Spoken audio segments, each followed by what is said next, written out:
What types of coverage should a contractor carry? Any type of construction, renovation, or remodeling work carries a lot of risk.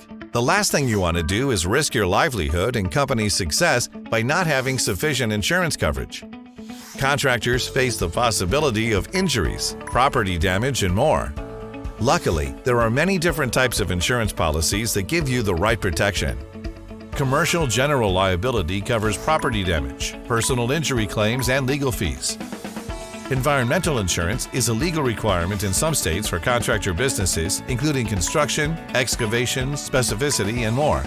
Coverage for specific job types like roofer's insurance. These are sometimes covered with commercial general liability, but it may make sense to add extra to your policy if your company performs high-risk activities. Commercial auto insurance if you have company vehicles.